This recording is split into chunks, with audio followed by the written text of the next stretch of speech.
Everybody, we're going live. I should bring my notes up. I like it. Notes.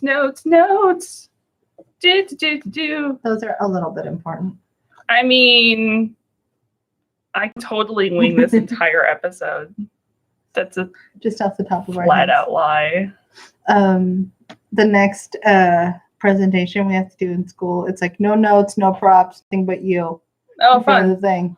And I feel like because we do this, I'm like, I'm fine. Yeah, I'm fine. They're like, how long do you need to talk for? He's like, 4 minutes. I was like, I'm fine. Like you're gonna have trouble stopping me at 4 minutes. Well, and that was the other thing. Our group presentation was 10 minutes, and it's like you get 30 seconds on either direction, or else you get points docked. And the girls were like, how are we gonna do this? I was like, we're fine. We're fine. Let me be the closer. Yeah. I can stretch mine a minute longer or a minute do shorter. 5 seconds. Yeah. We're good. I was like, we are fine. I can BS for a living. Yeah. There's a joke that there's a Houston family motto. You know, in Game of Thrones, they have like the house, the house slogans. The words of House Houston are if you can't dazzle them with your brilliance, baffle them with your bullshit. Yeah, there you go. That's a good one. Yeah, I'm usually very proud of that one. I was trying to ask Jesse the other day that exact question. I was like, what are our words? Yeah. And he was like, farts. And I was like, no, we need actual words. But he's like, no, farts. I was like, I don't know what the Houston Richards motto is. Yeah. I haven't. It's probably just like drink. Yeah, it's something definitely involving alcohol. Yeah. If the tankard is full, you have a friend. Yeah. Or something like that. I do like I took it as loving pride, whereas other people would have been maybe insulted. We took it with loving pride, in which it was intended. When we were joking last night about if we ever made a blood bond, then you would just get drunk from our blood. We would just I was like, wait, I'm gonna get drunk. Yeah. Yeah. yeah, absolutely. Just from our pure alcohol level. It was meant as love. That's what I'm saying, because of who's coming, we know it was meant with love. Yeah. Whereas coming from other people, it could be like, you're a drunkard insult. No. I feel like somehow like our house motto, like Jesse and I, is something to do with overthinking in books or something along those lines. Yeah. All the words are our words. All words. Whereas we'd be something like words. Yeah. Just drink. We like words. Okay, I'm gonna hit this one unless we have something to share. No, I'm still working on pod cards. We know. We apologize. They're coming. But I'm sticking with the plan. It's like they all go out like Christmas cards. Yeah. So you're gonna get this plethora of things. They're coming. Yeah. We promise. Right. We're at 198. 198. Jesus Christ. Okay. We're so close to 200. When are we recording 200? We're recording 200 in 2 weeks. You're here this day. Yes. But you're not here this day. Yes. So we're recording it this day. Yes. How exciting. Because to be fair, technically, we're back an episode, I think. Well, yeah. Well, this is the day we record it, but it airs this day. Yeah. But like we've already this day. But we've stashed an episode, haven't we? We have one stashed to get us to this. Like yes, we should do that off mic. We're only recording on the video. That's people. Fair. Like Patreons get to know. Well, because we're not recording this day. That's the week that the extra one's gonna. Yeah, that's what I mean. So technically, we're still one ahead. Yeah. Yeah. Until this week. Because guys, I'm traveling, so you've been technically listening to an episode one behind than we've recorded. Yes. Something of those sorts. Come this week, we'll leave it out. So this. On this day, we record a live one to run on that day. Cool. And then the 200th, we record on that day to run on that day, which is kind of perfect. It's kind of perfect. Yeah. And then we'll do. And then we have a special episode to go on. We'll run this day. Yeah. And then we're back on normal these tracks. And then we still have a bonus episode to release then. We do. Yeah. We do. So this day we can do a normal and then release the bonus on like another, unless you want to do the 3 in a row. I think the 2 fancies in a row. I definitely think no. I think the first fancy one. Okay. That we're talking in code for these people because it's fun. Yeah. The first fancy one that we're in the process of gets released then. Oh, that makes perfect sense if it's the one we're talking about. Yeah. And then we can do the other fancy this day. No. Well, yes, the other fancy that day, and then we start with maybe 200. Right there. Gotcha. That's because the second fancy people aren't going to want to wait for. No, that's true. Yeah, and it's just enough time for them to get caught up. Yep. To do the fancy things. Yeah, and like besides, the Antissa. Patient. Say it. Of 200. And of 200 will be fun times. And then we're back just. And besides, it's starting a new year. We're just back to regular Knowles. Yeah, regular Knowles. Ready? Inside jokes. D&D. I'm gonna do it. Okay. Ready? Go. Welcome to episode 198. Yeah. Holy shit. There's no place like Terra. Yeah. Stargate First Watch Rewatch Podcast. I am Nixie. And I'm Grace. And that was very rude and talk over Nixie. Today we are watching. We never talk over each other. Yeah. At all. That's never a thing we do. Season 2, episode 3. Yeah. Runner, aka Jason Momoaaaaaa. Like that's the only AKA. That's the only AKA. Really, it's just Jason Momoaaaaaa. Ridiculously loud. That's the only. That's the AKA. It's just that's the AKA. The AKA is Jason Momoaaaaaa. Yeah. Finally here. Mm-hmm. Yeah, I wrote it with 6 A's. 6 A's and multiple exclamation points. You know how you're really excited when you type when one of those exclamation points is a 1. Oh yeah, where it just doesn't there's no time for shit. No time to make sure this is correct. No time for before we get into the podcast, I know it is a topic we frequently touch on, and I know not everyone here watches it, but holy shit, Critical Role was so good. So technically we're a week behind. Yes. So you should be caught up because we're only talking about. It's the one that happened right before Thanksgiving. Yes, we're only talking about. I have no clue what episode number it is. No, I don't either. I was trying to look it up, and I was like, "That's not going to happen." The one before this one, I died. Listen, it's the one that had the big moments. Yeah. Just know it. You know which one we're talking about. Special return of the Puma Swole. Swole. Yeah, super great. The last 2 episodes have been amazing. Yeah, I want to go back and re-listen to them, rewatch them for sure. Yeah, for sure. So Critical Role, if you're Critical Rolling, holy crap, it just got amazing. And then Nixie and I have been playing the game where it's like, who will win, Vox Machina or 99? We've been pairing certain, and not necessarily always a 1-to-1 direct matchup. No, we said same levels. Yeah. Bo versus Grog, who wins? Which that one was fun, and I think Bo can take it. It's gonna be close. Yeah. But I only think she can because she's wily. Well, she's and a the monk stun too. Yeah. And we know what happened when he went against a monk. Yeah, that's what goes down. Yeah, monks are insane. Then we did heal off. Yeah, we did a heal off because it's hard to match. It's hard to match Mr. Caduceus, Mr. Clay, against anyone because he's such an auxiliary, well-rounded toolbox and doesn't do a ton of direct attacks. He's not a direct hitter. He's more of I'm here to help my friends. Yeah. So we were like, okay, well, what happens in the heal off? And trauma situation. Jester doesn't even make the first round. No, please. Jester gets distracted drawing dicks. Yeah. And there's other people she goes up against. Between Pike and and Grog and Pike and Grog. Pike and Caduceus. I still think Caduceus would take it. I think he can too. Only because of the grave cleric abilities that he brings to the situation. Right. Pike just wins the most good. Wait, I just realized something. Yeah. What if we did Scanlan versus Jester of who's gonna make the most? The biggest chaos muppet? Yeah. Yeah, that's a good competition. That is a good one. Who can fucking get kicked out of more bars in one night? But here's the thing is Jester's a lot sneakier than Scanlan is. She is. So she can get away with Scanlan is very broad with his mayhem. Yeah. So that would be an interesting one. He gives no shits about his mayhem. Yeah. They would be interesting to see in a fight too, because it'd be funny to see Scanlan get hit with a lollipop. Because they're both pretty decent damage dealers. Yeah, no, they are. So that would be a very colorful fight. You know what that fight would look like?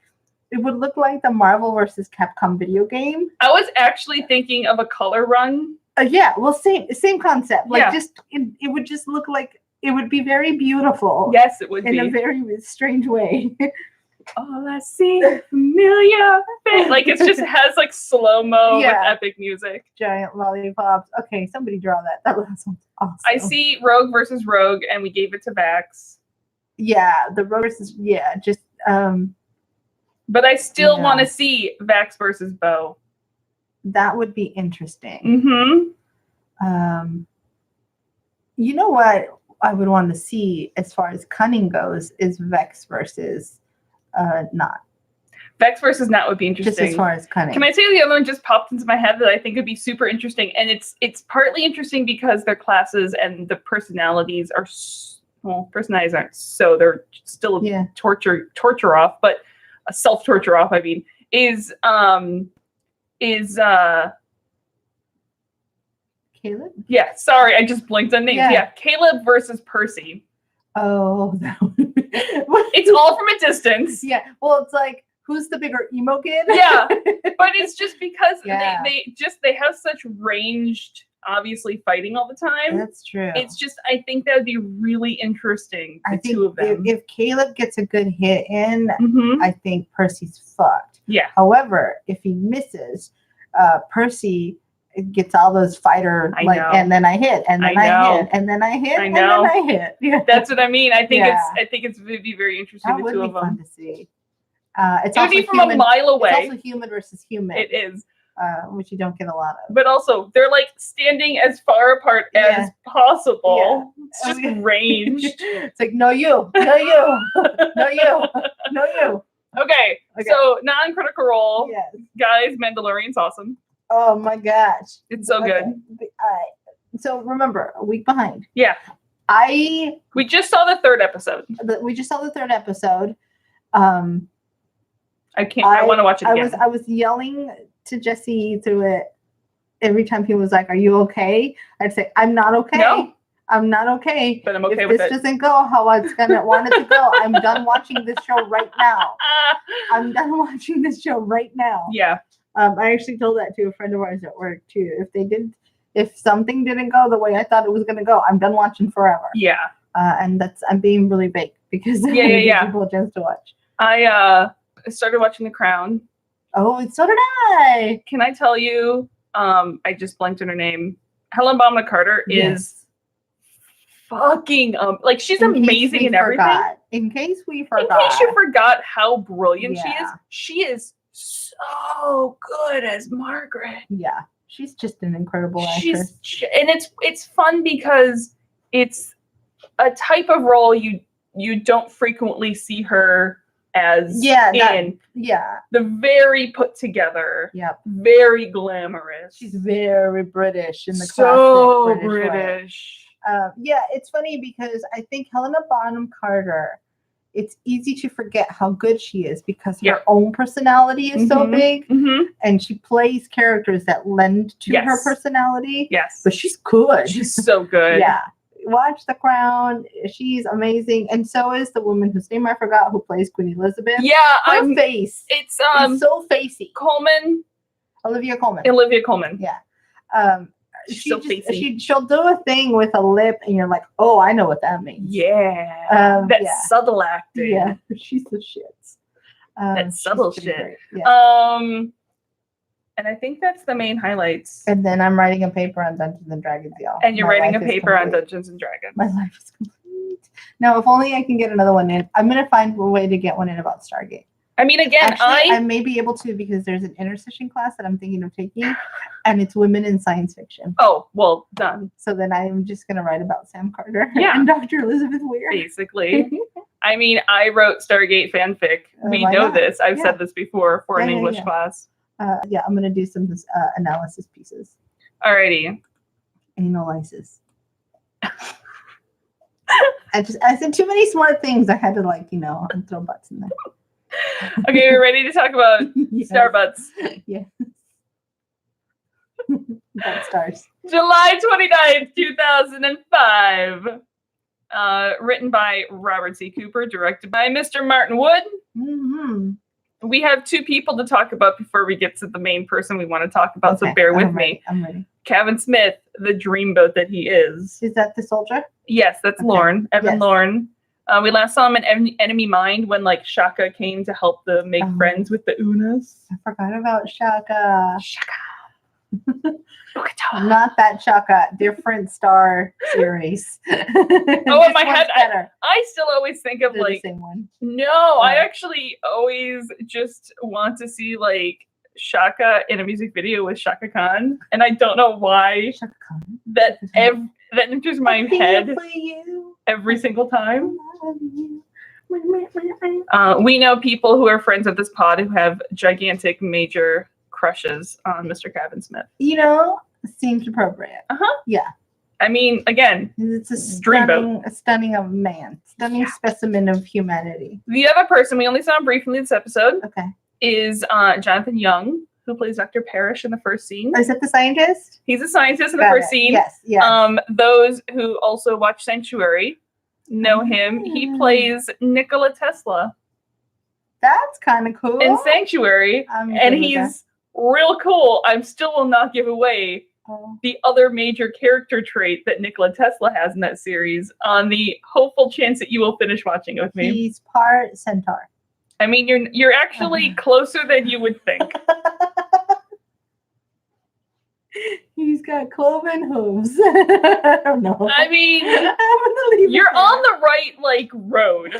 See, here's why I'm learning to love science fiction. Because anything's fucking possible. Because I realized that my brain actually thinks more in that way. Because I'll think of some ridiculous thing, and it's like, no, yeah, that can happen. Yeah. That can be a thing. 100%.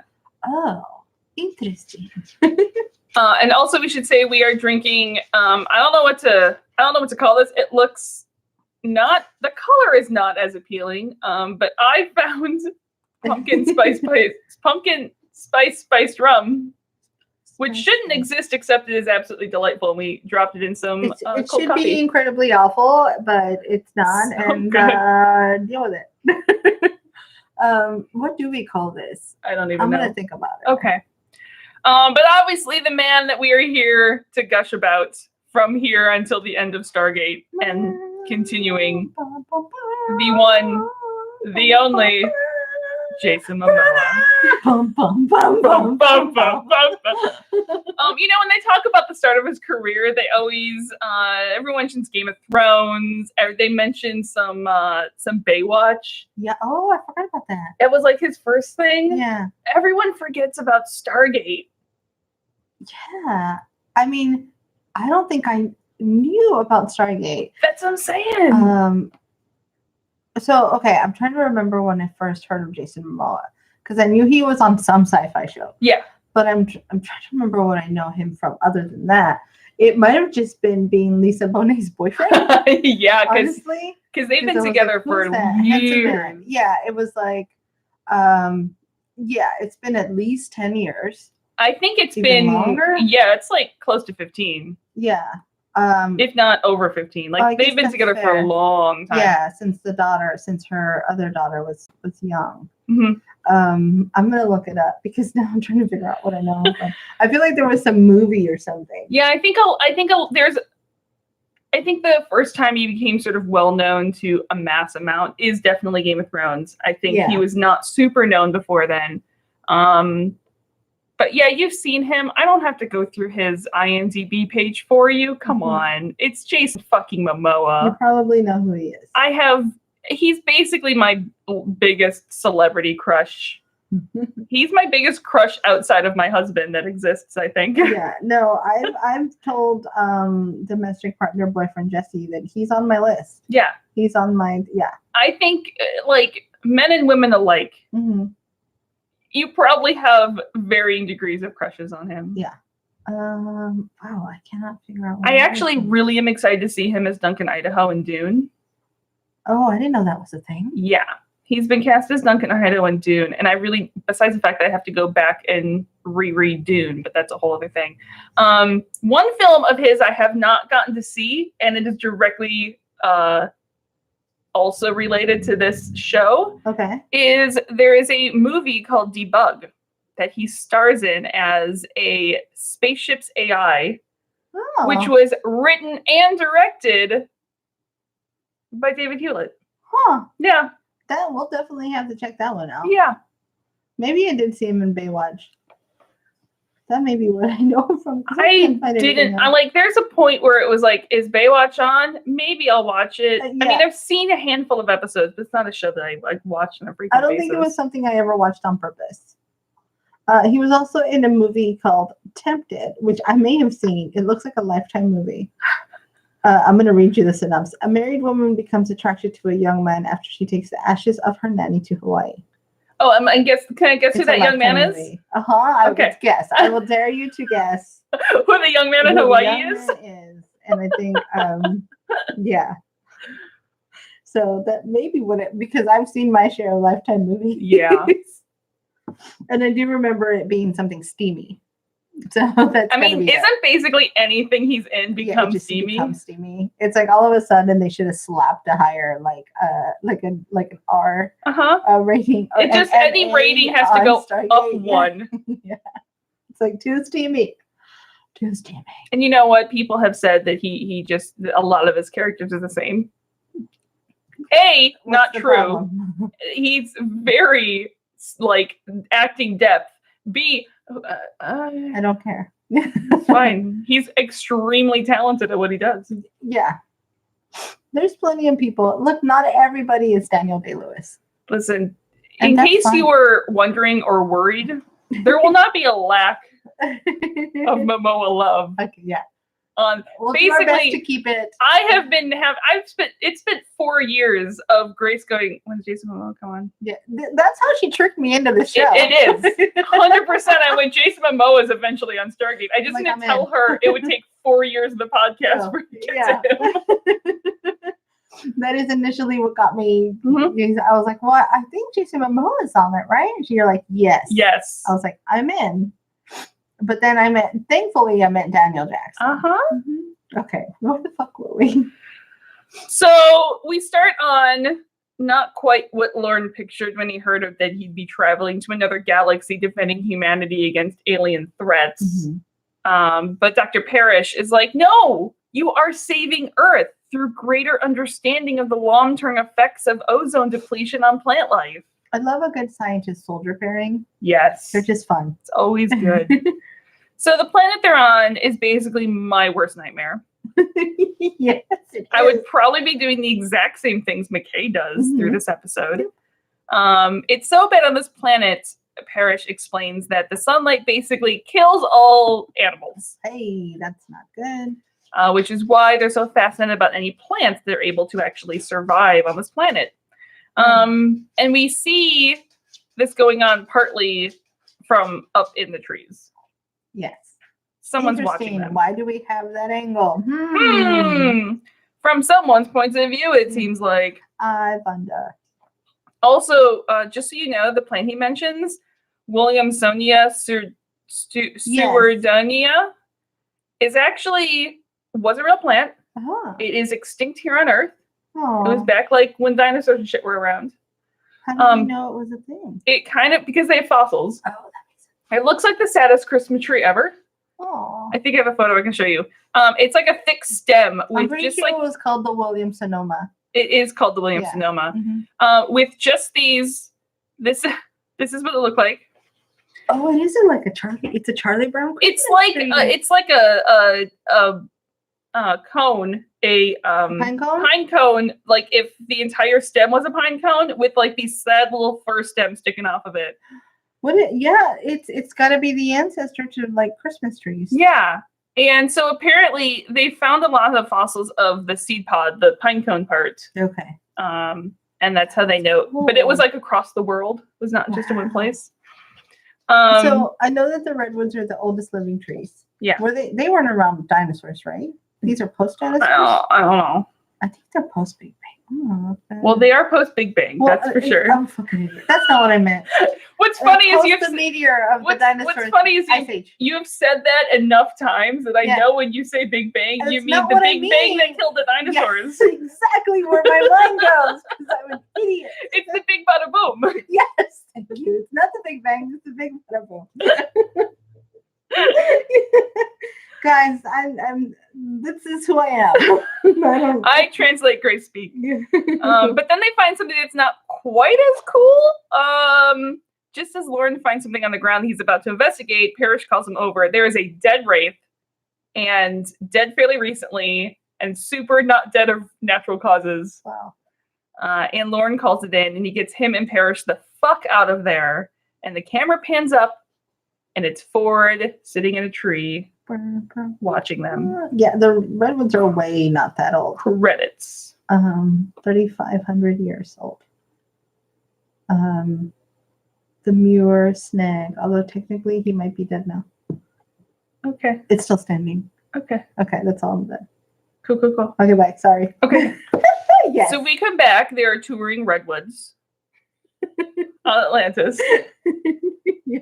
In Weir's office, where Lauren is briefing John and Weir on the dead wraith, and eventually briefs Taylor as she comes in. Mm-hmm. Apparently, they brought the dead wraith back as a present for Carson. Here you go.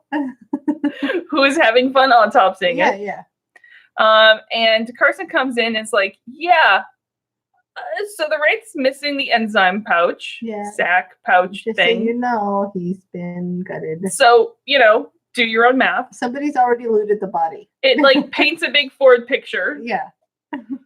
And McKay comes in, they catch him up, and he's actually more worried about the UV index on the planet. I love how much shit they give him for being late to the meeting. Yeah, I know. He's like, I was basically saving probably Atlantis. Yeah, I was not here, so therefore I'm here now. I was dead at the time. Yeah.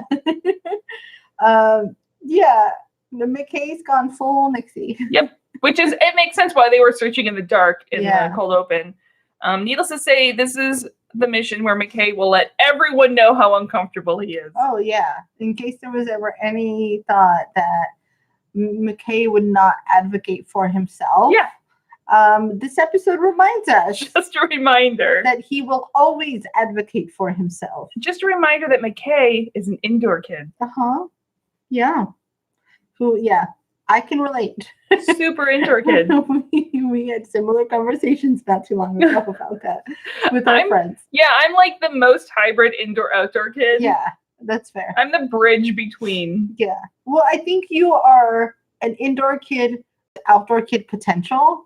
I'm like a limited outdoor kid. That's what I mean. Like, I could be an outdoor kid for like most of a day. Yeah. Had you been nurtured differently, you could go full outdoor kid. I could probably go full outdoor kid. You have the stats for it. Yeah. Like you have the constitution and the strength modifiers. Like I might go hiking if I can bring my knitting. Yeah. Whereas some of us are like a -2 to constitution and a 0 to strength. Yeah. And we're not meant for outside. Well, I think the thing is that as I think I've mentioned, as people may have gathered, I always forget the anaerobic versus aerobic. I'm the short burst. Yeah. I'm not a marathoner. Yeah, that's fair. I could do outdoors hardcore for a short amount of time. Yeah. Not spending my whole weekend out there. Constitution is my dump stat. I have no clue what my dump stat is. Actually, I need that on a t-shirt. It might be charisma. No, I don't think that's true at all. I'm that, I don't know. I am the stats where it's like none of them are super, super high, but like they're all solid. Yeah. It was just a good roll. Just a solid build, yeah. Yeah. Where Constitution is definitely my dump stat. Definitely my dump stat. I think charisma I do pretty okay on. Your charisma's not bad. Yeah. I really want a t-shirt now that says Constitution is my dump stat. Maybe we can make one at work. We can make one, yeah. Someone get a cry cut. So in the hallways, Caldwell joins John as he runs up to get geared up. And Caldwell already knows about the Ford situation, since all senior officers are now notified of situations, code orange and above. Yes. John's like, is it blue, orange, red, orange, Skittle? Like, I can't remember the order. How do I taste the rainbow? And Caldwell is not here for amusing antidotes. John and he is not done being. He is still very resentful. Yeah, and him and John definitely butt heads right here. They have definitely different ways to view the Ford situation. Yes. Caldwell is mainly worried about base security. And it's not that John's not worried about base security. It's that John is more out here to save his friend. Yeah. It's the thing where John worked with Ford and he knows the person. So if he can save them, this is a person who he would want to save. It's not so cut and dry for him. Yeah. It's not just some random dude. And Caldwell, of course, again, brings up what John did with Colonel Sumner and how he did the hard thing when necessary. And John just sort of stares daggers at him and doesn't really want to think about that alternative being in play here. It gives me this interesting thought process, right? So I like to go in and study, like, well, why is Caldwell... Yes, there's the issue with, like, John got the job that he wanted. Yeah. But both Caldwell and the other guy that came before him... Everett were very upset about Sumner and like, why didn't you protect him? Why didn't you protect him? Yeah. Now, these guys are all about the same age as Sumner and they all worked with him. I wonder how much Sumner was protected by his teammates.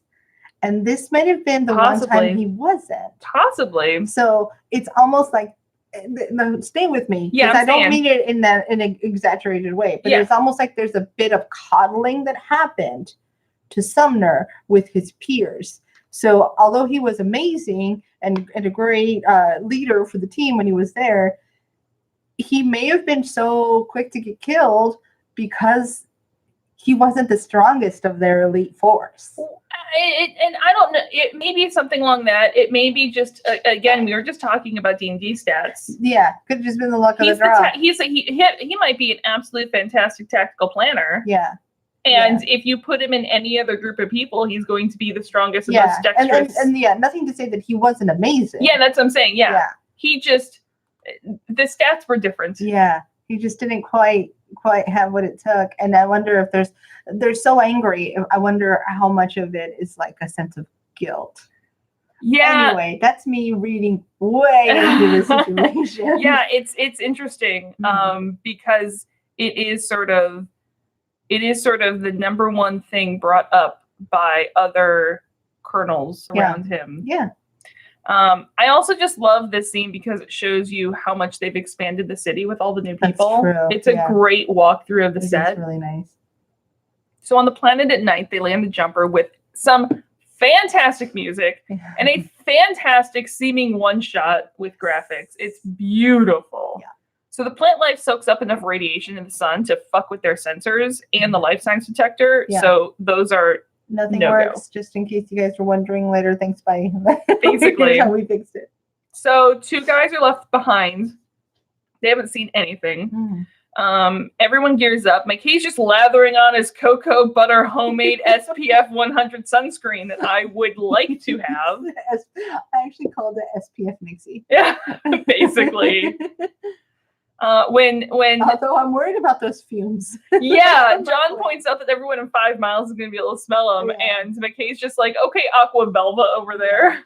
Which, by the way, Aqua Velva still exists? I don't know if it does. I'm going to look it up and see if I can buy it on Amazon. But I will say, obviously it's not Aqua Velva, but I can imagine. It's like cool water. Yeah, it's just disgusting. Yeah. I can imagine, however, John does not smell bad. No, he definitely has a cologne smell though. Yeah. Oh, yeah. That's what I'm saying. Like, Aqua Velva does exist. Oh my god. You can buy it for $10 on Prime, or you could not. Yeah, or don't ever. But to me, it's more of like I can imagine he just has some really good lingering soap and shaving essential oils, maybe. Yeah, like, that he just brought back some new stash from Earth. Something he's traded even. Like, he could have some sandalwoods. That's what I'm saying. Like, that's the kind of the he's definitely a man with a scent. Yes. Like there's the people who like walk out of the elevator and it's like you can smell that they were there. But it's definitely like that. It's like that nice, like used like old leather. Yes, absolutely. I mean, it is definitely super manly. Yes. Scented. Yes. Yeah. It's Axe. It's Axe body spray. It's just Axe. Let's be real honest here. It's Axe body spray. John is not putting that much effort into it. It's whatever you can pick up at the CVS. Listen, I will say this. It's whatever the quote-unquote best scented Axe body spray. No. It's still the good scent. Yeah. But it's Axe. It's Axe body spray. It's like an Abercrombie and Finch commercial. He's got Axe body spray, like just spraying down his whole body. He's like, I didn't get to shower after that workout. Now I gotta go off planet. Yeah, that is probably accurate. Okay. But it worked for him real well. Yeah.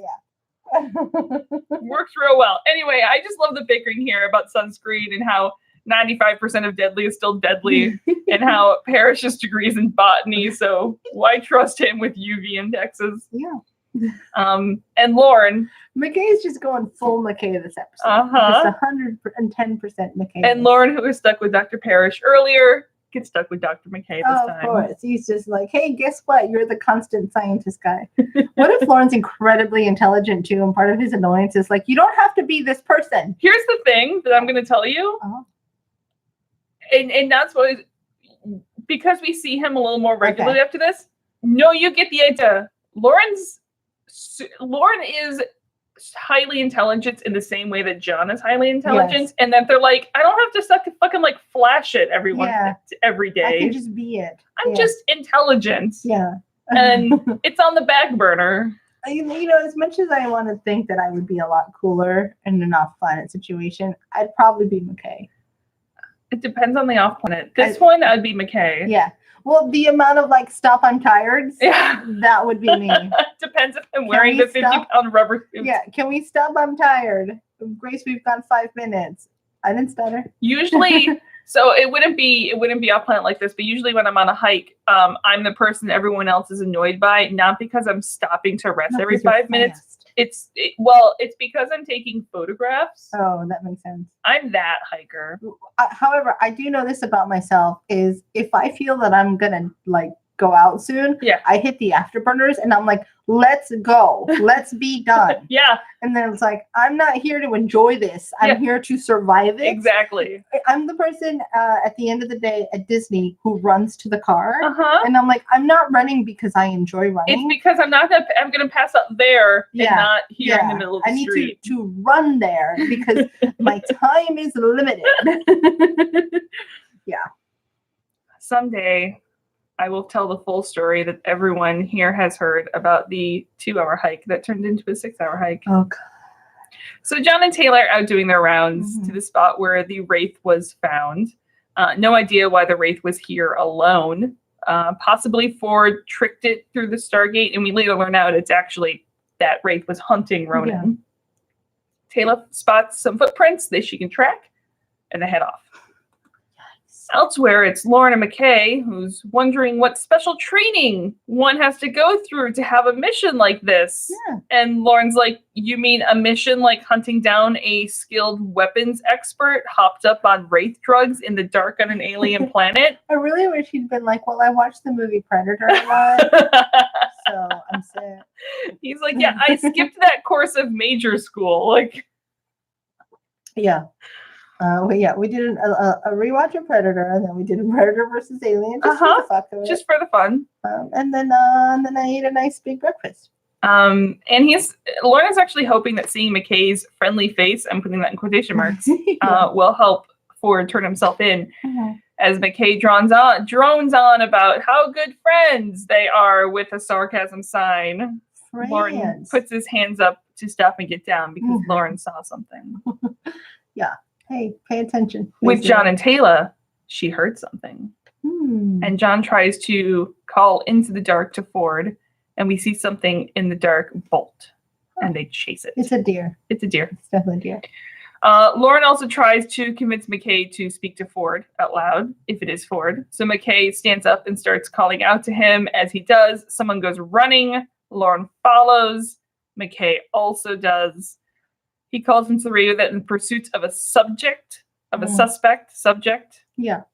John's like, so are we? Yeah. How are we all in the what? As they run, Taylor's in a dead sprint and is hit by a red burst of energy weapon and does one of those flip falls, like a side barrel roll fall. That's really cool. Well, yeah. One of those, like you have too much momentum to just fall flat. Yeah. And John stops and raises his weapon. Meanwhile, Lauren and McKay lose whatever they were chasing. John is then also hit by a red energy weapon and goes down himself. Okay. As Lauren calls him over the radio. This is where I would like to introduce a term. Yes. Because there's a lot of Shepard and Taylor. Yeah. And it became difficult to write because I'm lazy. So they became Shayla. Shayla? Yes. Okay. Just for this episode. Shayla? Oh, yeah. Cool. So Lauren radios to Weir that they haven't heard from Shayla in a while. See, it works. And well, it's funny because I write John instead of Shepard. Oh, that's why. So I had to like translation. Jayla. So, Jayla. I like Shayla. Yeah. Shepla. Yeah. I like Shepla. Shepla. So, but it's daylight now on the planet, and with the life science detector down and the foliage so dense, they really just have to search on foot. So Weir's going to send another team. Yeah, basically we just have to comb the wilderness with the comb. Yeah, we found shit. McKay would also like her to send one of the 4 Class 1 radiation suits over as well, please. And there is no sign of 4. There's also no guarantee that it was 4 that they are guessing. So Shepla are tied in a cave, just coming to with a hunched figure in the mouth of the cave, going through their stuff. Oh. And it's clearly not Ford. It's definitely not Ford. It did not take you long. I made sure you were not watching the screen when the guest stars came up, so you weren't 100% sure that was Jason Momoa. No, and it was like my heart wanted it to be Jason Momoa, but my mind was like, it's probably not. It's probably not. It's gonna be 4 more years until we get Jason Momoa. He's actually only in 1 episode. It's not that exciting. Just relax. And I was like, it's him in tight leather pants. Okay. Spoiler, they don't go away. Yes. And you have one part that's funny that I have to mention. Yeah. And this is because it's when we first see him. The seam is in the most ridiculous place ever because it has a seam in the butt crack. It's a crack in the crack. It's a crack in the crack. That's all. I mean, those are a little more awkward to like lace up. Yeah, like you would think, you'd have 2 on the sides or up the front, maybe. Yeah. How do you put those on? You just lace yourself. You just put them on and you never take them off. Yeah. So once they're both awake, the guy, Jason Momoa, comes over pointing a P90 at them, John's P90, and John is like, careful where you point that, looks like the safety's off. And it's quickly clear that he's held a weapon. This guy knows weapons. I know how to handle this thing. John figures that he doesn't quite want them dead, otherwise they would be. Yeah. So introductions, Lieutenant Colonel John Shepard and Taylor Amagan. And the guy's like, Colonel? John's like, yes, my military rank. And we learn this guy is Specialist Ronan Dex. Dun, dun, dun. He used to be military. And we see a flashback to him in uniform, defending his city, who's being attacked by the Wraith. And by the weapons and the little bit of a skyline we see, it's clear that this planet was fairly advanced technology, especially for Pegasus. Yeah. At least on par with the Janai level. Yeah, absolutely. Yeah. Yeah. Because he's working weapons like he's done this for a while.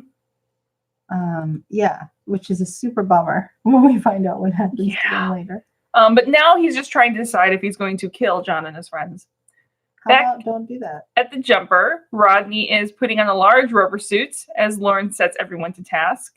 And McKay's actually surprised no one wants in on this sweet radiation suit action. Yeah, I love that. No one wants to wear a hot rubber suit in this weather. Yeah, no, really. Why not? Shocker. I like how they're like, no thanks, we'll take the radiation.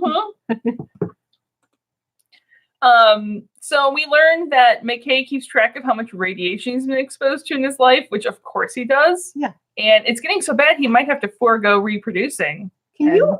Lauren's like, I was just thinking that you should probably do that. Can you imagine? I can't. Let's take this sentence apart. Yeah. For just a minute. Yes. Okay. It's so beautifully put together. It's such a great description of McKay. It so is. What part is worse? Okay, so imagine you're the woman dating him. Let's just say, right? Yes. Which part is worse? the constant measuring of like, oh, please don't answer your cell phone around me. Yeah. Oh, can you please take that over there?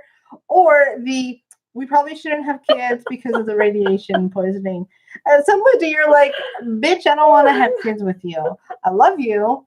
You're insane. Yeah. I never wanted children with you. I don't want your child. Yeah. No one should have to suffer that fate. We don't need a mini you. We don't need another. We don't need a hero.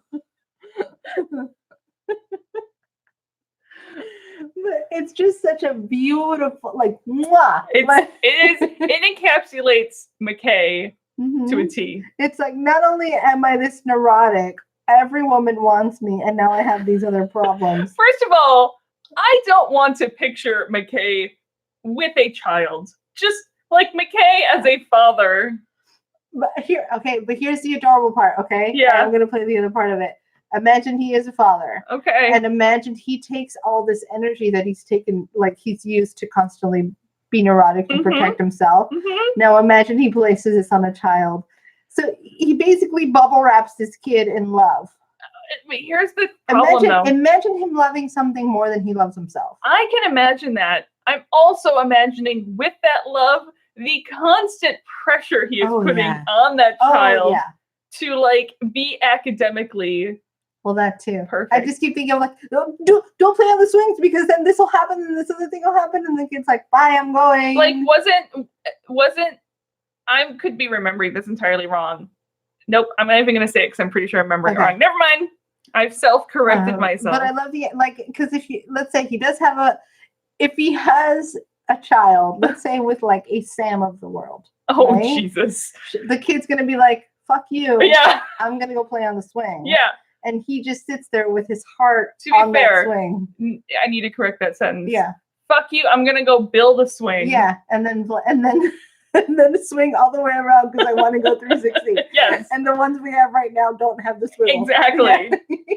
He is going to build a swing that has like where it's not just the chain is locked onto the pole, but the pole is a swivel thing, so you can go 360. Can you imagine? Yeah. That would be awesome. Isn't that every kid's dream? That was every kid's dream, right? To go so high that you flip. Oh, 100%. Got it. And I know that we didn't understand how gravity works. I both was like, the swings are still my favorite. I still love swinging the swing. But I think it's because of the combination of sheer joy and sheer terror that they elicit in me. Especially when you're going so high that there's that slack. Yeah, that bit of slack. Yeah. Yeah. Okay. The only time I've ever hit the ground so hard, flat on my back, that the wind was knocked out of me was from a swing. Me too. Me too. I tried to flip. Have you ever tried to do the flip out? I never tried to do the flip, but I have. Oh, it was so bad. I did used to jump at the highest point off frequently. Yeah. That was. So we got fancy, and you would do a jump, but then flip. Yeah, I never did that. And I was worried to land on my face, so I overflipped and landed on my back. Oh, I landed on my back when one of those, that we were just talking about when you get the slack and it chinks. Oh. I lost my grip and I fell flat down from that. Ow. And it hurt. Yeah, those are not fun. It hurt real bad. I had the reason I never rollerblade, I've shared the story I have, was because I fell on my ass that way. Like, I think it's the only time I've ever had the wind knocked out of me. The wind was knocked out of me hardcore. I couldn't breathe for like 30 seconds. You're trying to find it. I didn't do rollerblades because I didn't know how to stop by not falling. Yeah, that's same.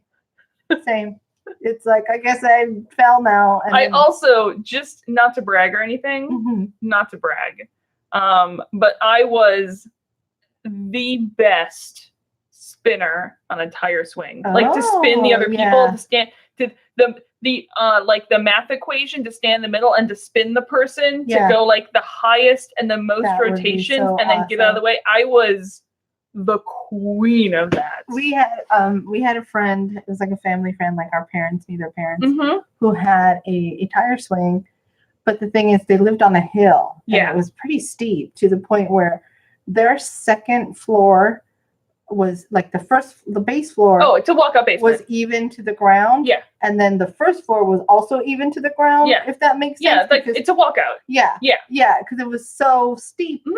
So the tree was kind of like slanted. Yeah. So to get into the swing, you had to like pull it to you.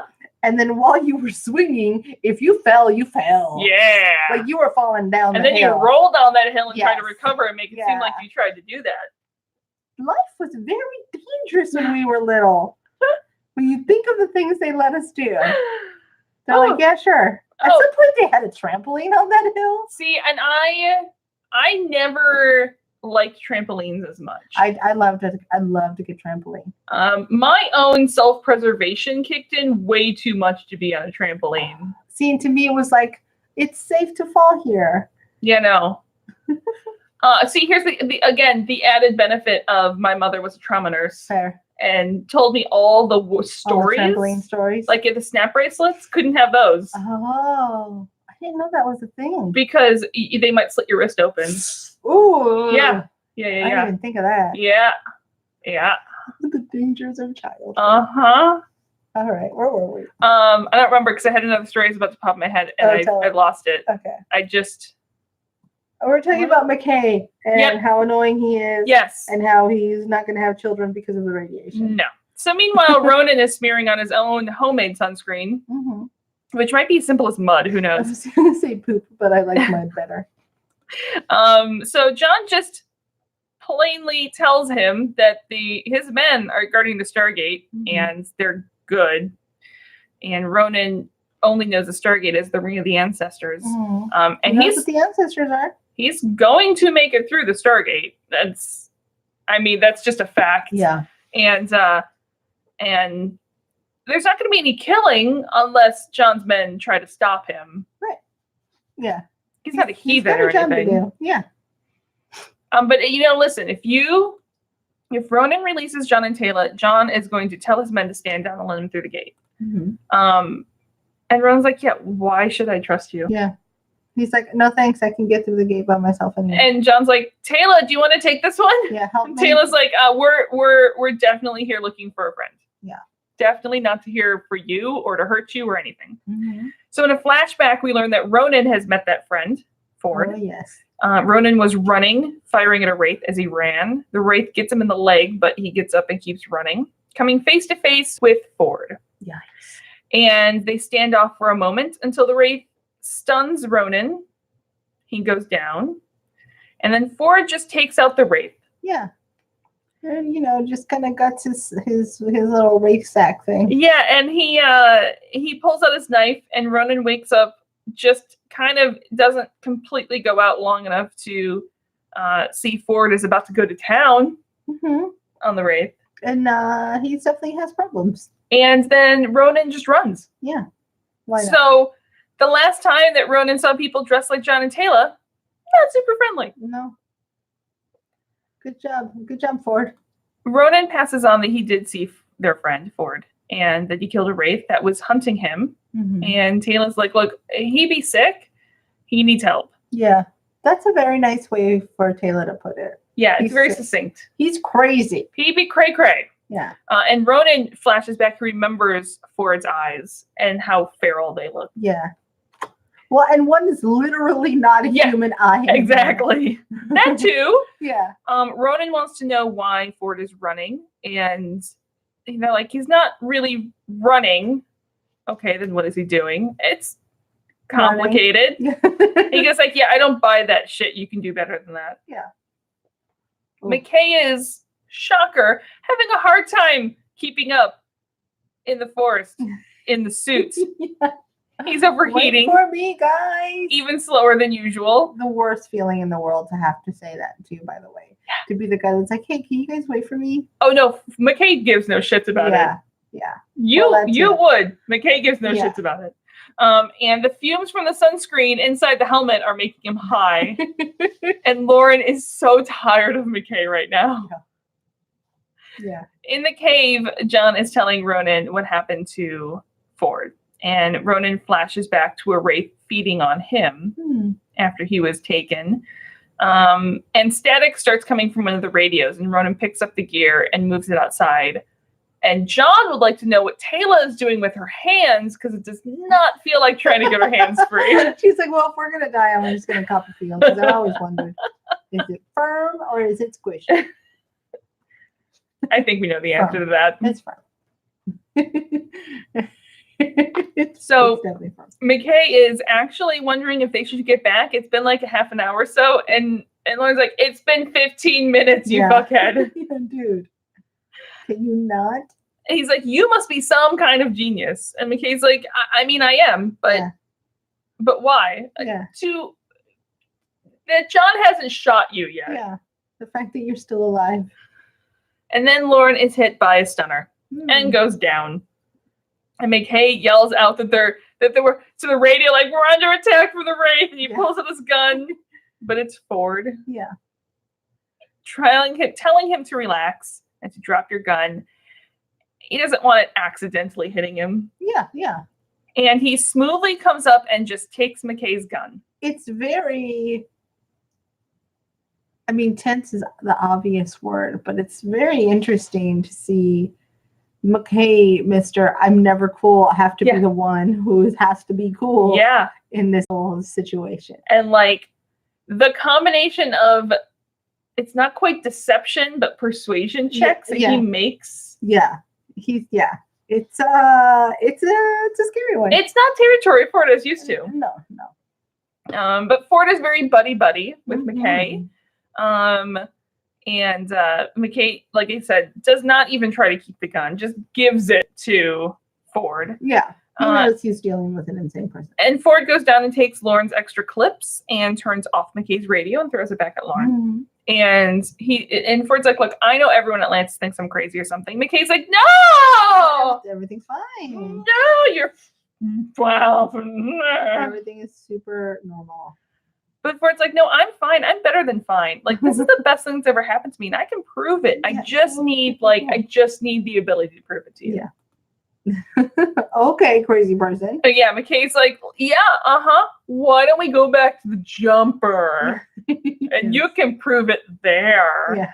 And he's like, no, I'm going to prove it this way first. And then McKay can, you can see that I'm cool and that I'm good. And then you can go back and then tell all the others that I'm cool and totally on top of everything. Fine. And we're going to go save John and Tayla. Oh, super normal. Super normal things. So as they walk forward, try some small talk that, the Wraith didn't destroy the city. That's cool. John has a promotion. That's exciting. Like he's like trying to act like a normal person. And this is not a normal thing. Well, here's the thing. When he slips into these few moments, like, I think these are a few moments where it is the old Ford. Yeah, this is quite the it's the fact that he shifts back and forth so quickly and frequently is the warning signs. I feel like it's this I can't find the word, but it's this presentation of addiction. Yeah. 100%. And it's just like, are you okay? Oh, you're actually not. You're on something now. And I thought you were clean. You're not. This is definitely And and we always talk about Critical Role. But I'm very much going back and watching this now after I've seen Campaign 1. This is Scanlan. Oh, okay. Not of his own choice, but the way that, in the same way that Scanlan was like, no, I'm fine. Here's the old me. Yeah. And the back and forth and just like the exploration of that. Yeah. It's definitely, things are strange. Yeah. So outside the cave, Ronan is holding the vest. John or Tayla's one of the two in the radio. And John and Shepla comes out with P90s. Yeah. And just like, you can just stay exactly where you are. Yeah. How about that? And Ronan's like, look, I'm going to go through the ring. The Wraith are coming. They're hunting me. John's like, well, join the club. They're fucking hunting us too. Yeah. And Tayla has heard stories about runners before. Yes. Because this is like wait a this minute. isn't just, hey, the Wraith want to kill us. This is legit, the Wraith are hunting me. Yeah. And we don't actually get the why. We just know there's a different. We get a little bit later as Taylor and him are talking.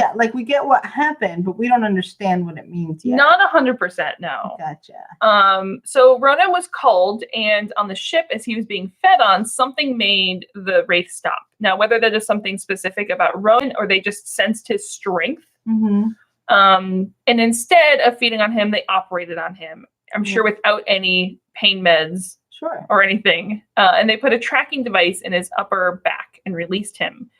And then hunted him like it is deer season. Yeah, like I can't quite place the purpose of this.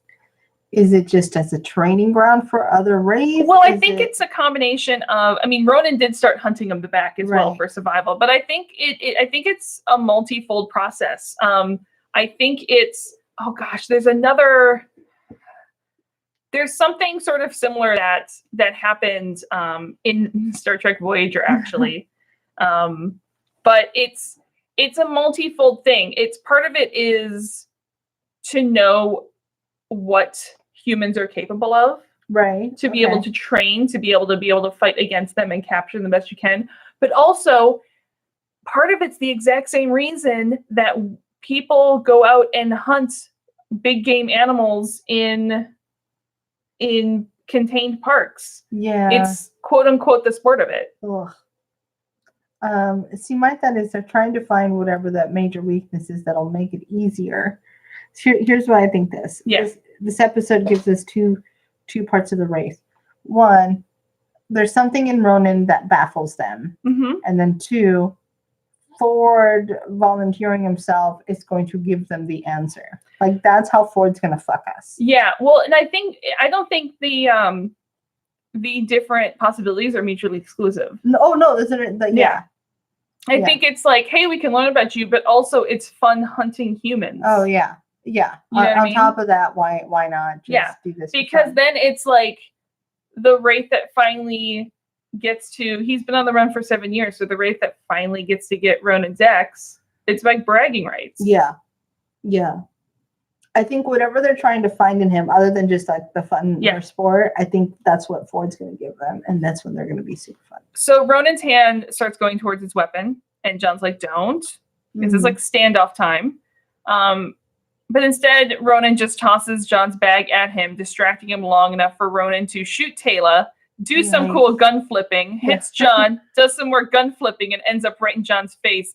And John's very lucky that he has his gun set to stun. I just wanted to show you that I could kill you. Yeah. I wasn't going to actually kill you. This is just like proof of concept.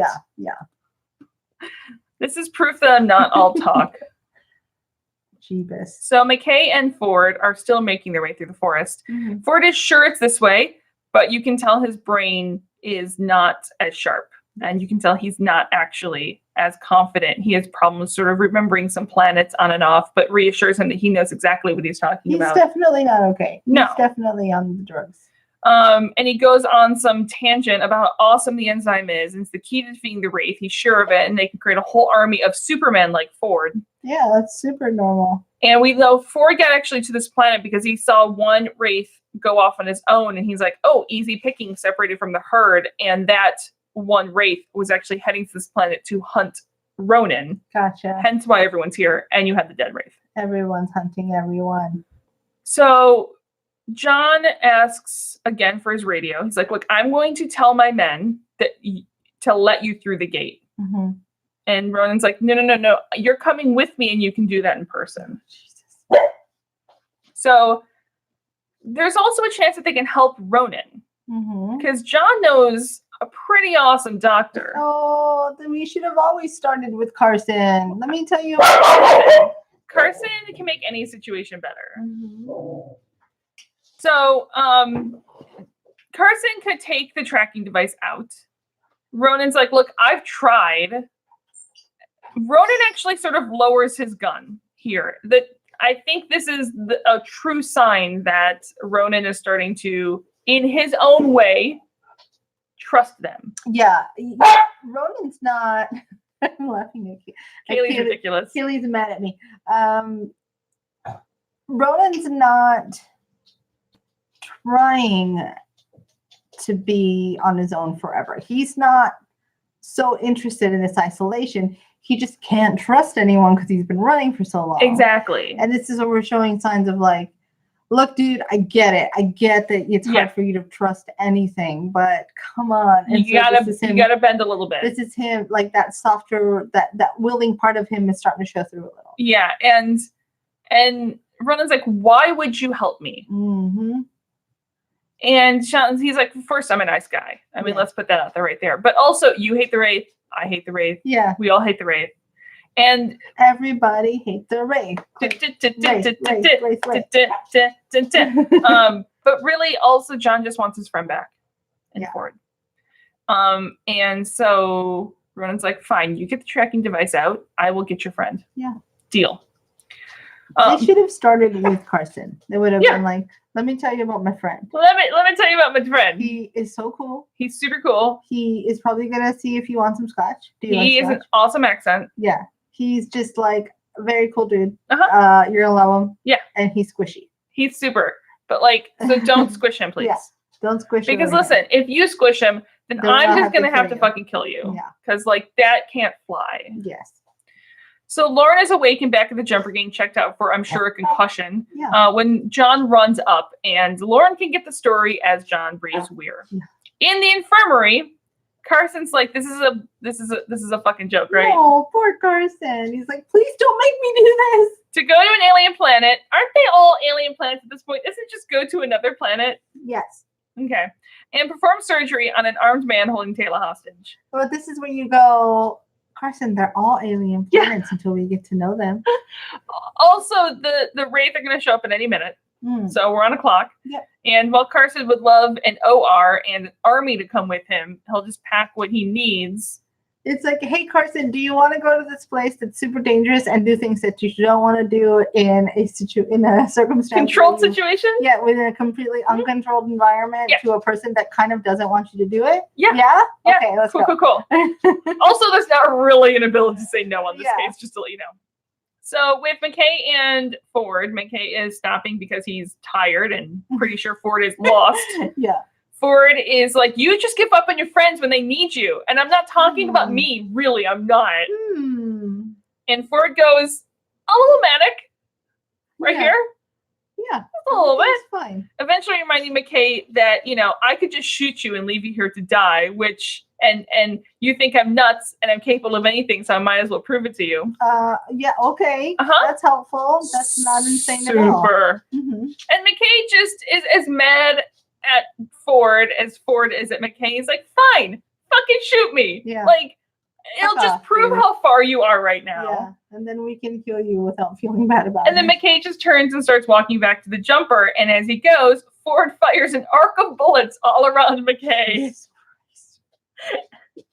And McKay is just yelling just as you would. Yeah. Yeah. And it's fine. Ford sort of snaps back to Ford for a second, realizing what the fuck he just did. Yeah, dude, you clearly have a problem. Yeah.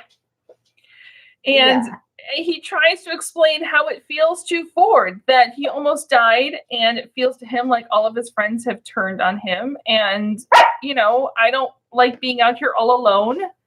And McKay's like, you don't have to be alone. The drug is fucking with your head. And if you come back with me, who knows? Maybe Carson can figure out how to bring your mind back and let you keep superpowers. Yeah. Yeah. I mean, that's not going to fucking happen, but you might as well tell Ford that. Why not? Yeah. Why not tell him? And, Ford's like, you think? Yeah, I mean, dude. Carson's pretty awesome, so it's best odds. Yeah.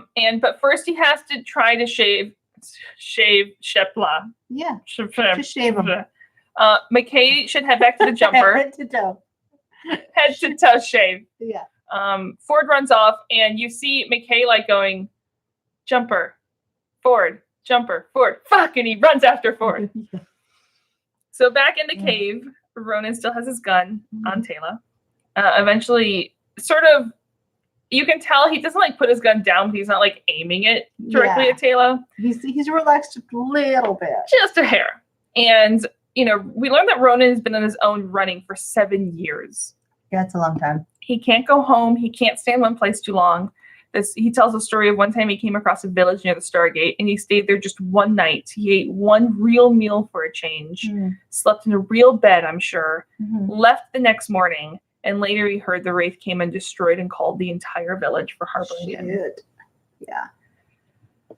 Yikes. Yeah. So not only have I been running for my life. Yeah. Basically everybody I know got Order 66 essentially, and you can see why I think that's a little bit also of like it's a combination of Taylor that Ronan doesn't want, it can't easily trust these two people, but it's also like I can't let you trust me. Right. I can't let you. First of all, I'm a danger to you. Yeah. You're a danger to me. Everyone's fucking danger to everyone all the time. We can't be here. So John comes over the radio and tells him and Carson are here. Werner reminds him that Carson should be unarmed, which you think would be a natural duh, but then you see Carson later in this episode. Yeah. Right nearby outside the cave, John pauses with Carson. He has a ton of gear. For what it's worth, John wouldn't let Carson go down there if he thought Ronan was going to hurt him. Yeah.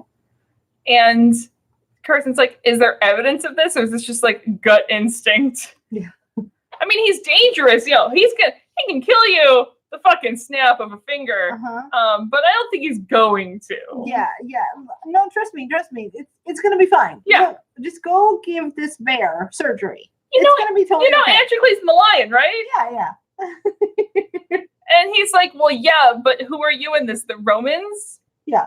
And which, to be fair, I actually think the Wraith would be the Romans. Yes. And Androcles and the lion? Yes. Yeah. The Wraith would be the Romans. Yeah. John is no one in that story. No. I don't. Yeah. Yeah. No. So, but John's going to be up high with a sniper rifle waiting. So Carson comes into the cave. Look, when he goes to kill you, I will eventually kill him. Exactly. If that makes you feel better. It might be simultaneously. He's the bravest Carson in the whole world. He's the brave little toaster. Yeah. So Carson doesn't really make house calls, but this isn't really like a house. I'm imagining the brave little toaster wearing a stethoscope. I imagine the brave little toaster with a Scottish accent. Can I tell you how badly the brave little toaster terrified me as a kid? It's scary. It's a bit scary. The big magnet at the end. Is it a Disney movie? I don't know. I don't think it is. Okay. But I'll tell you, the magnet at the end, the villain at the end, scared the shit out of me as a kid. It's because he's a brave little toaster. Was irrationally terrified of magnets for the longest time. Scary things. I remember being scared during the Never-Ending Story. Okay. And I couldn't quite. Labyrinth was fucking scary. Well, yeah. Yeah. David Bowie is scary. Irrationally, those movies did not scare me as much as the magnet at the end of Brave Little Toaster. Yeah, that's pretty scary. Magnets, they'll fuck up some shit. They're magnets, bitch. Okay. So Ronan asks what's in the cases, and Carson starts a list, and Ronan realizes he regrets asking what was in those cases. And Carson waits no time. Sit down, shirt off, and we see Ronan has a necklace of Wraith finger bones and the marks of a Wraith feeding. That's if you notice those. Yeah, but before you skip this part, he's like, Taylor, a little help. And it's like, Taylor, undress the man. Taylor, quickly. We don't have all the That's what I'm saying. If you notice the Wraith feeding mark. If you even get to the... Well, it's like, you know Taylor's enjoying that. As tense as the situation is, she's like, I mean, I haven't been here in a while. Well, she's hits that. Just again, it's admiring quality. Yeah. You know, look, Taylor is a red-blooded, living being. Yes. She's not dead. No. And from what we understand, I believe she likes men. Maybe not. I don't know. I don't think we've officially known either way. Right. But it's like, he is quite the specimen. If she isn't into men. To be fair, it doesn't even matter if you're into men. You can appreciate You can still admire that. Yeah. It's the same way. I'm not necessarily into women, but there's a lot of times where I'm like, listen, that's just quality. Yeah. There's just something there. Yeah. That's just quality. We did, yeah. We did have a conversation last night where all of us agreed that there was someone's family member. Yeah. We're like, oh no, yeah, that person's beautiful. Yeah. So on his back, Carson's like, what the fuck?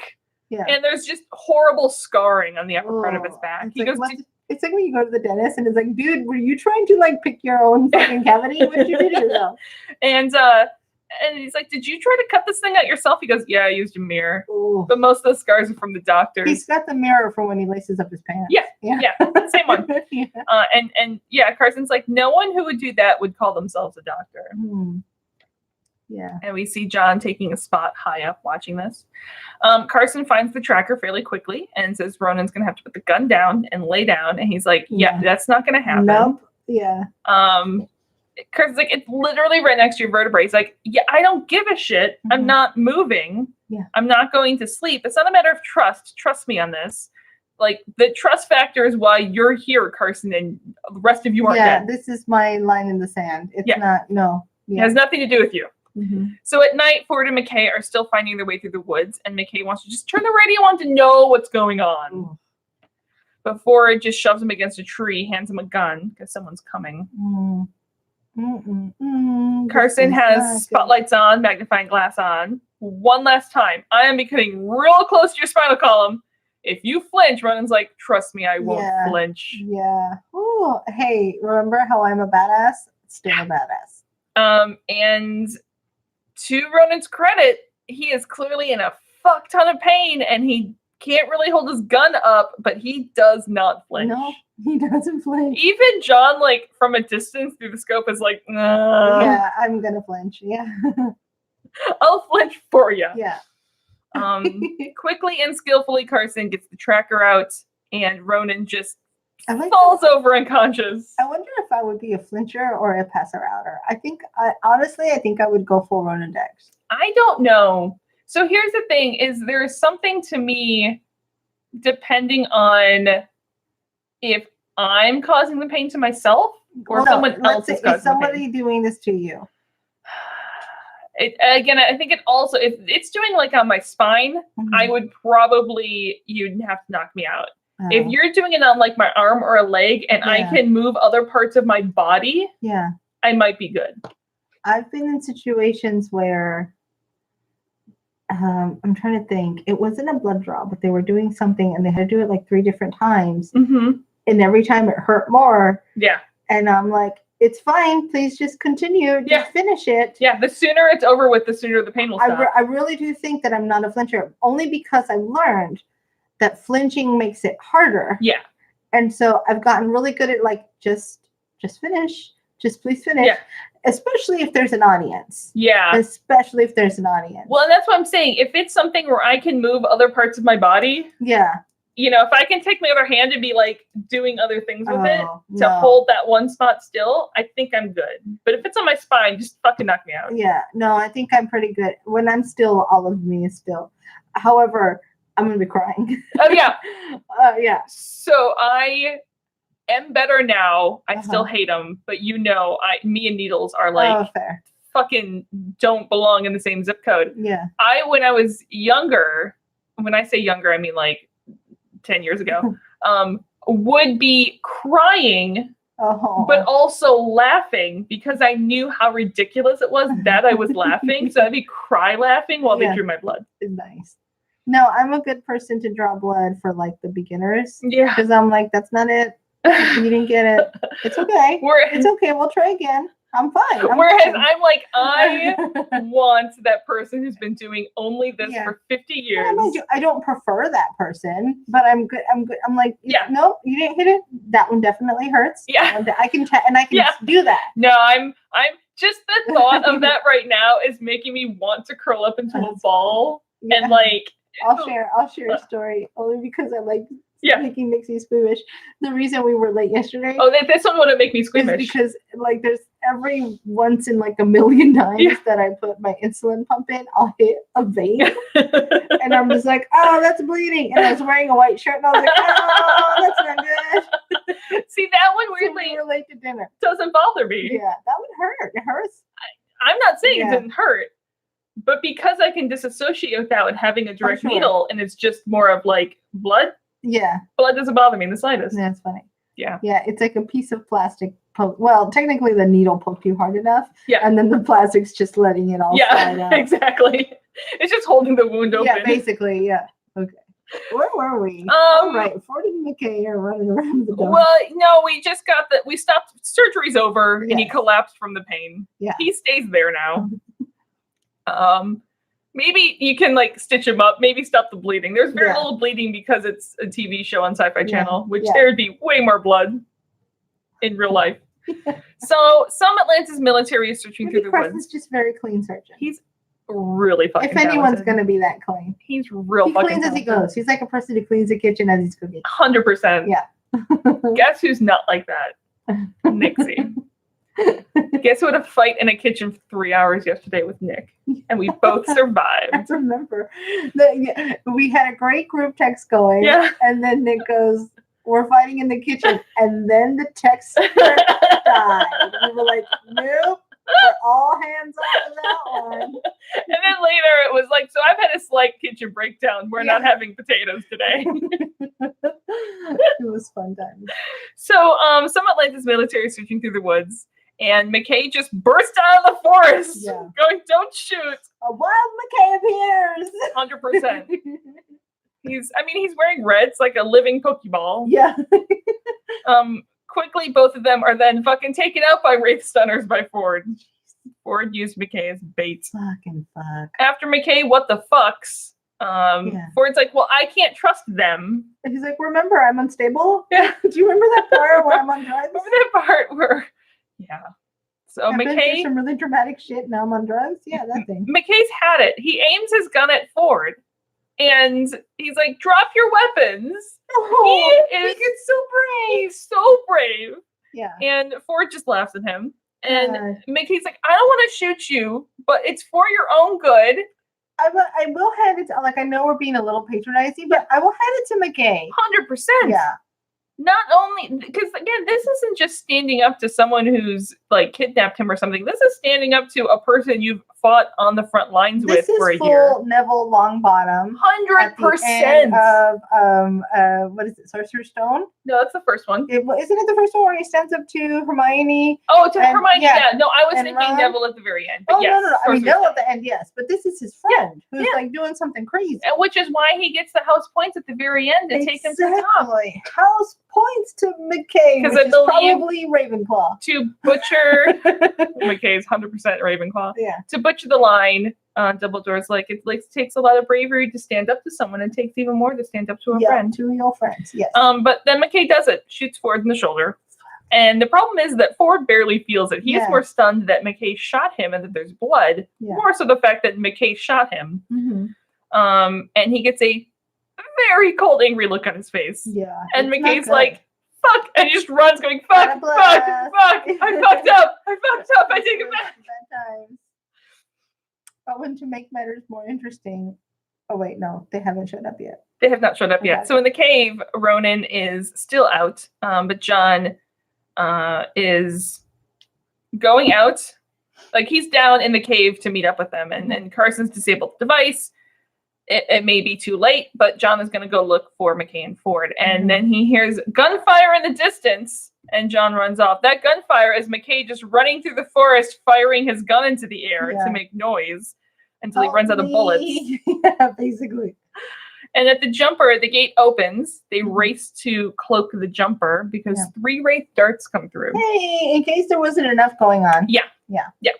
At the cave, Taylor tells Carson to get inside, and when we turn around, Ronan's gone. Yeah, fucking dude, like to wake up from surgery and run without anyone noticing you. And then Carson goes and picks up John's sniper rifle he left behind. All these brave people. I was like, you go, Carson. He's like, to be fair, a self-rescuing princess. To be fair, I can imagine Carson would be actually a really good sniper. He probably hunted things. Well, I'm just saying because he has such the keen eye and such a steady hand. Oh, he does. Absolutely does. Like, and that's actually the perfect, because it's usually a much safer place because you're a distance up high. No, he would be a sniper before anything else. So anyway, McKay runs, and he's snagged by a trap, hanging upside down by one leg. Oh, the worst. That's gonna pull your hip muscle. That's not gonna hurt. feel good. No, like it's gonna feel good for a second. Yeah. You're gonna get a good stretch. But then it's gonna hurt. It's gonna hurt real bad, especially when you're cut down. Yeah. Also, be really careful when you cut down. Otherwise, it's gonna break his neck by hitting his head. Yeah. Like make him curl first. Like do your best to curl up. Or just like grab his hand. So it's just like his foot. Yeah. You know. Just anything to make sure his head doesn't hit first. Yeah. And that's where he keeps all his good stuff. He should just walk around wearing a helmet. All the stats are in his brain. Yeah, like really, you should insure that thing the best you can. So Taylor radios. Don't tell McKay that because it would be a thing McKay would do. McKay would then go get a helmet. Yeah, and anytime he had to go offline, he'd be like, "Hang on, I gotta get my helmet." It would be like a ridiculous, like the leather football helmets. You know what I mean? No, I actually see like the oversized ones that they wore in the first couple episodes of SG1, and that we saw like Nerd Sam and Nerd Daniel wear. Yes. That's what he's gonna wear. Taylor radios that Ronan is gone to John, who tells her to get her and Carson back to the jumper. Yep. Ford finds McKay and just laughs at him. It's apparently not Ford's trap. And he's like, ha ha ha ha, very fun. Get me the fuck down. Yeah. And no, Ford's like, no, I think I'm gonna kill you instead. Because remember how I'm crazy and unstable? And that escalated quickly? Yeah. But when Ford raises his weapon, someone fucking side checks him. Just open ice checks him. Yeah. A wild Ronan appears. And bullets do go flying, which John hears and follows the sound of. It is Ronan who tackled Ford, and they have some amazing hand-to-hand fight sequences going on here. It's a pretty good fight, which says a lot about Ronan because, one, Ford is super Ford right now. Yes. So he is superhuman, part race, whatever. Ronan is not only a human fighter, he's also just woke up from fucking surgery. Yes. And then is probably in a shit ton of pain. Feels his back right now. Probably is ripping some stitches. Oh, yeah, I didn't even think of that. Yeah. It's going to be good times. Yeah. He's going to get a lecture from Carson. It's not going to heal pretty. And and Carson's going to tell him all about it. Oh, yeah. Oh, yeah. Because Carson took his time. And did this beautiful stitch work. Immaculate. Although, I will say, it's possible that they held, because Carson being Carson probably did a double layer. He did a layer inside. Yeah, on the actual muscle, and then a layer outside on the skin. Look, you saw that fight. Something's ripped. Yeah. I didn't know that was a thing until I had surgery to get a port put in. Yeah. And this is going to make you squeamish, so I'm prepping you now. Yeah. I'm good. A stitch was sticking out.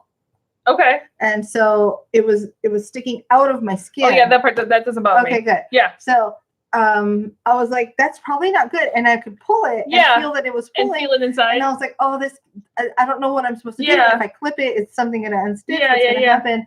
And so I go to the doctor to have him just check it out because I had to go to make sure it was healing anyway. Yeah. And he just pulls it tight. And like you can see the skin underneath, like kind of like sure. Yeah. And then he just clips it. He goes, it's the double layer. It's fine. I have the top layer. You'll be all right. And I was like, okay, well, that looked weird. Thank you. No, I actually knew about them because at vastly different times in our lives, both my brother and I have had fairly decent lip wounds and have had 2 layers of stitches put in our lip. Fun times. Yeah, and the inside one just dissolves away. Yes, exactly. You don't have to like open up the top layer to like take those and then stick them in. Kind of your skin, your muscles eat it. It just eats it. Yeah. It eats thread. Yeah. Okay, so again, fantastic fight. And you poop it. There's like no, that's actually true. And there's like knives involved. It's great. And in the end, Ford goes for his stunner on the ground, and John is there. Yay. With his weapon on him. Come on, John. And we hear Wraith dart screaming overhead, and Ford runs. Which leaves McKay and Ronan. And McKay is upside down by one leg, introducing himself, and asks to be let down. And Ronan just like looks at him. He's like, nah, it's kind of fun this way. Yeah, I don't know you, but this is amusing. I'm a little bit of a dick. A little bit. So John chases Ford, actually stopping him at one point, hands up. We want to help. And Ford just like shakes his head. Yeah. And he starts reaching for his gun, and John fires fucking shoot a single shot into Ford's leg. which he doesn't go down. No. And Ford pulls his weapon. He's like, you're not getting off this planet. And Ford sees the Wraith beam ray sweeping next to him. And John doesn't take the shot and leaves room for Ford to dive into the Wraith beam and get away in the dark. This part sucks. For multiple reasons. Yeah. I really wish that Shepard had the ability to take him out. Well, it's also the idea of no matter what way it went down, it was going to haunt John. Yeah. There's no way, there's no good outcome. No, there's not. But in that, because of that, I really wish he would have been, and I'm not saying I would have been able to. No. But I wish he'd been able to have the foresight to think, he's going to go back to the Wraith and they're going to take things from him. Yeah. I'd rather he die at my hand. Yeah. It's kind of like, look, if the zombies are coming for me, fucking kill me. I don't want the zombies. I don't want to turn into a zombie. Yeah. So you kill me before the zombies kill me. Also, it applies to vampires. Yeah. I've actually had this conversation. Actually, I don't know about how I feel about vampires. Get back to me on that one. Okay. But Jesse and I have had this conversation. Vampires depends on the type of vampires we're talking about. Yeah. Yeah. Yeah, it's fair.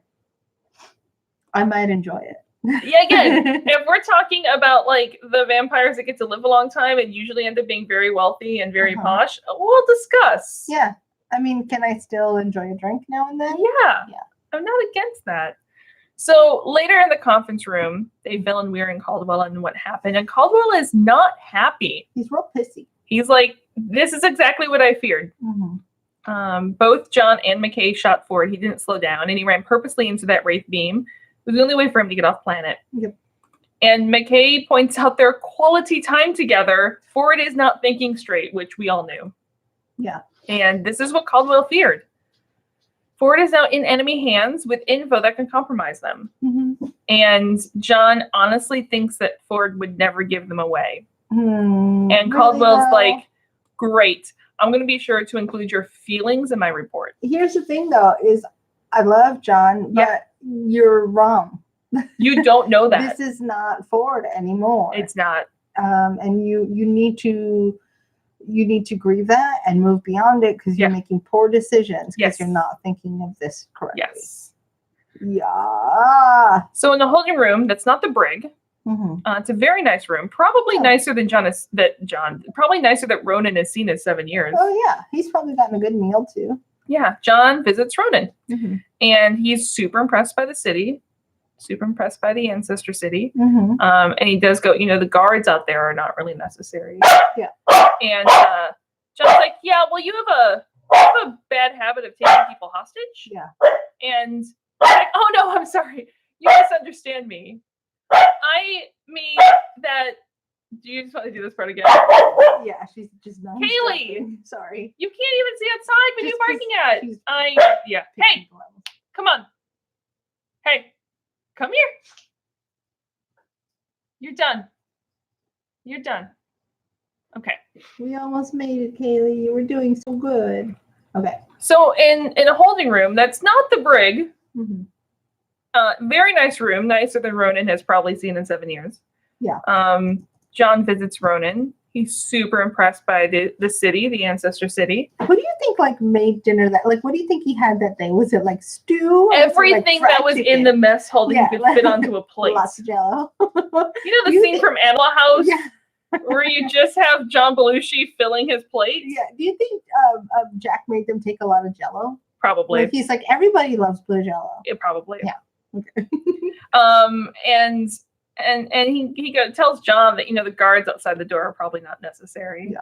John's like, you have a habit of taking people hostage, so I'm pretty sure they're going to stay there for a little bit. Everyone's like, no, I'm sorry, that's not what I meant. You misunderstood me. I mean, that there's no way they could fucking stop me if I wanted to do something. Well, that's probably true. It's probably true. Have to pretend for the sake of the people.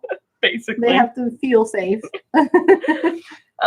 So John's here because they contacted Ronan's planet, Satita. This isn't gonna be good. In the control room, we see the melt footage of Satita. It is completely destroyed. Damn. After 7 years of dreaming of home, or possibly in some cases of trying specifically not to dream of home. I can imagine. So for so long, he was probably without hope or like disassociating himself from it, compartmentalizing it. He gets to this place where, maybe there's room for hope again. And it's like, nope. Dashed it all down. It's completely destroyed. Ugh. And you can tell Ronan just kind of blue screens a little bit. He's like, everything I've ever known is gone now. Yeah. Why was I even running? And sort of a lack of being able to process it in that moment. He just walks away and his guards follow him. Oh, Ronan. But great news. Now you can live here with us, maybe. We'll see. This is a great episode. It's really fun. I figured you'd like it. It's very Jason Momoaaaa. It's really God, because the thing with Ford is still a loose end. Yep. And I want to see what happens with Ronan. Yeah. I imagine what's he gonna do? Stay or run? Yeah. He would be stupid to run. I mean, what's he gonna run to? Or from, because he no longer has a tracker. He doesn't have a tracker anymore. Come on, have a drink with Carson. I mean, eat mess hall food. Exactly. It's gonna be great. The women here are gorgeous. Good. It's gonna be great. You've seen Taylor, let alone Weir. Exactly. Jeebus. I like this one. It's a good episode. I want more. It's getting to this point where we watch an SG1 and I'm like, I don't go on it. And then we watch it in Lettuce and I'm like, I don't know back to SG1. Everyone's stupid. We're going back to SG1 next week with the ties that bind. Thanks guys for listening. And I can say, and I always, I think it's called In the Cards. There's an episode of DS9, which I can say because I don't think you've seen the episode. Okay. Because it's DS9. I think it's In the Cards that this episode always reminds me of, in the like, do this to do this to do this to do this to do this. It's a lot of fun. There's a couple points in this I think you're really gonna like. Awesome. Okay. Including your seemingly fascination with leather pants. I do like leather pants. You do like leather pants. Guys, we'll see you next week with SG1. What was it called again? The ties that bind. Until then, find us on Twitter at Terra Podcast. Find us at Facebook, There's No Place Like Terra. Email us at theresnoplaceliketerra@gmail.com. Rate us, like us, review us on your podcast app of choice. And we love you guys, and our mics are back to normal. Yay! Bye! Everybody, bye.